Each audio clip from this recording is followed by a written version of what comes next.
Have you noticed a decrease in your private pay caseload this year? I spoke to a lot of therapists who are experiencing this sort of drop in private pay clients.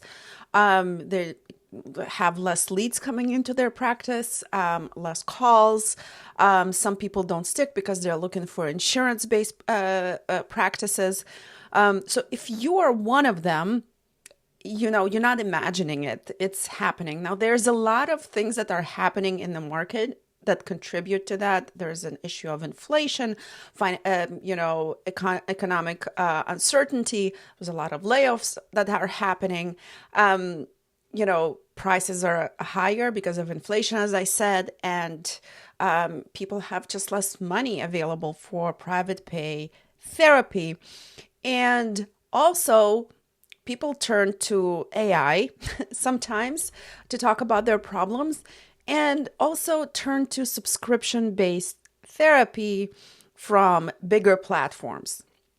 So with all of that, then it becomes a real issue of attracting private pay clients to a solo practice or maybe a small group practice. So if that's you, I want to talk to you about it today and talk to you about how you can start attracting private pay clients in a more deliberate way, creating sort of like a system. But before I do that, I want to let you know that I have a free marketing guide, marketing for therapist guide, available for download. You can download it with the link below, and you will find a lot of explanations of what I'm going to be talking about today, like creating a Google Business profile, like how to write your Psychology Today profile, SEO, and so on. So make sure that you download it, and as a bonus, you will also start getting my newsletter, Therapy Business Brief, that comes out every Friday afternoon. All right. Now that you've done that, and we kind of examine the landscape of what's happening in mental health and what's happening in private practice, I want to start by this. Now, private pay clients still exist out there. They just need to find a path to your practice. Not only do they have to find a path, they need to find a therapist that would be a best fit for the issues that they're trying to solve, right? Now, these are not the same type of clients that would be looking for providers that accept their insurance. These type of clients that are looking for providers that accept their insurance, this is their primary concern and objective, is to find somebody who accepts their insurance. With private pay clients, their primary objective is to find somebody who would be the best fit, the best therapist for them. Now, there are many ways to establish this. You first need to create a very clear messaging that shows why you're the best therapist for your type of ideal client. And actually, I'm talking about it in the guide that you can download. But besides that, we need to sort of clear the path for this particular client to find you. And how do we do that? By creating a lot of visibility online and offline. So I'll start with offline first. So offline, you really have a couple of strategies that you can use. Strategies that don't cost you money, that you don't have to invest financially, right? I'm not talking about ads, in magazines or running some kind of offline campaigns. I'm talking about building relationships with potential referral partners, strengthening the relationships with your existing referral partners. And that needs to become sort of like a muscle that you train all the time. Most referrals come by word of mouth in private practice, especially for private pay clients. So this is one of the sure ways to start building your private pay caseload offline, by really focusing on outreach, really focusing on referral relationships, really focusing on other providers who could refer to you, who could direct to you. There could be medical providers, there could be other practices, psychiatrists. Whoever has access to your ideal client could be a referral source to you. But now I want to kind of shift gears and go online a little bit. So if you are not feeling like you're up to creating a robust outreach program, maybe you're a little bit more of an introvert, online visibility is also possible for you. Now, online visibility comes in two ways. One way is just paying for ads. You're paying for Google ads, and this is how you attract clients to your practice. The problem with this is that you have to have the ad budget. Google ads are not cheap. Bigger practices have larger budgets for that. They can afford creating Google ads and running them for a long time.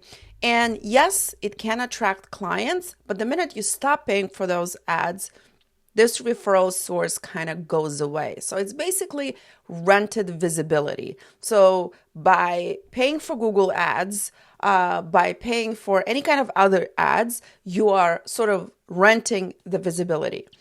But the better way is to build your own system, a system that you own.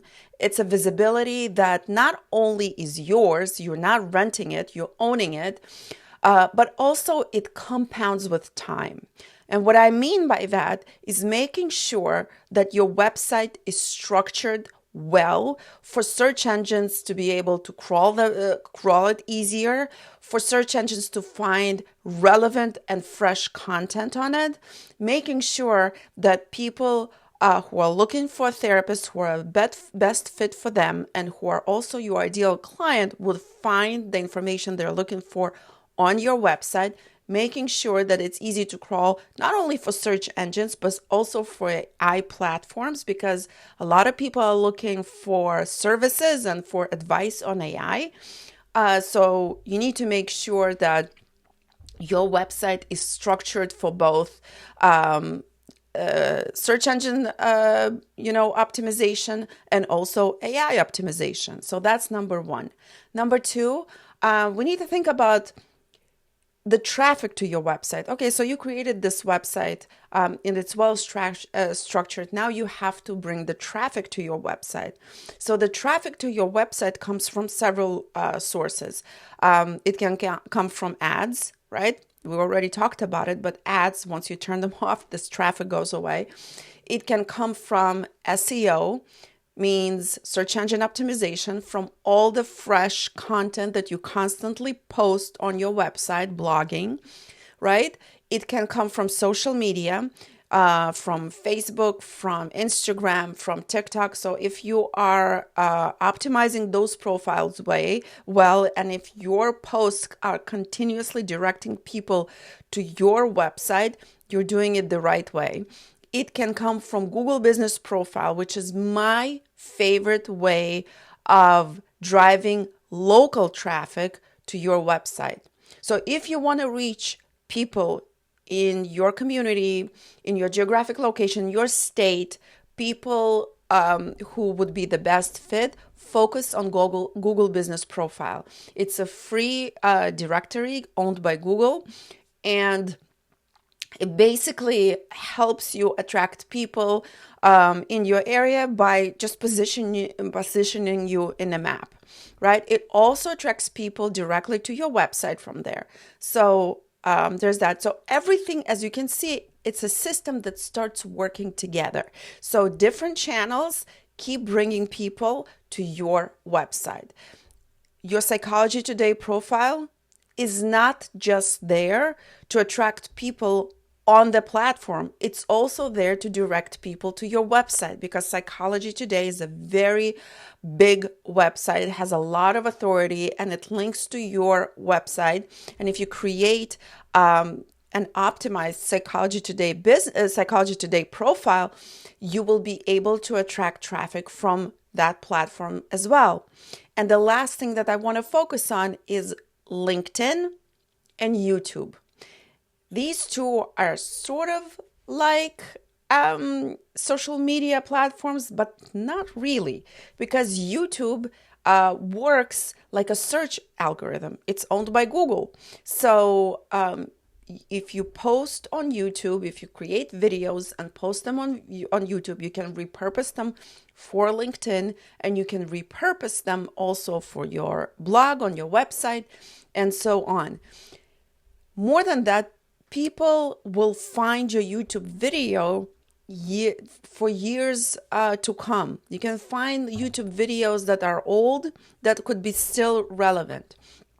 So if you're up for it, if you like creating videos, if you want to, speak directly to your ideal client, this is the platform for you. And LinkedIn is also sort of like a social media platform, but it's a social media platform that is really good for building relationships with referral partners and with other providers. And it also is a great platform to showcase your authority and your expertise. Not only that, it also brings traffic to your website, because LinkedIn pages are indexed and they bring traffic to your website as an additional traffic source. Now, I know that I said a lot here. There are different ways, and I said a lot here. So I want to simplify it for you so you don't go crazy and you don't start trying everything and get overwhelmed. Start by making sure your website is clear, the messaging is clear, you speak directly to your ideal client. Make sure that your Psychology Today profile is optimized, it's structured correctly, and it has a link to your website. Claim a Google business profile if you haven't done so yet. And make sure you stay current on LinkedIn. That's it. With time, you will see the more you invest in these channels, the more you do this work consistently, you will see how you will start attracting private pay clients because you will start appearing on the map in local searches. You will start appearing in AI searches. You will start popping up on LinkedIn, a platform that a lot of people with high-paying jobs, people who can afford private pay therapy, are visiting every day. And you will slowly start building a system that consistently attracts private pay clients. Once you have this foundation, you can invest in ads to boost and build that caseload even further. If you like this video, make sure you click like and subscribe for more advice and more tips for marketing your private practice.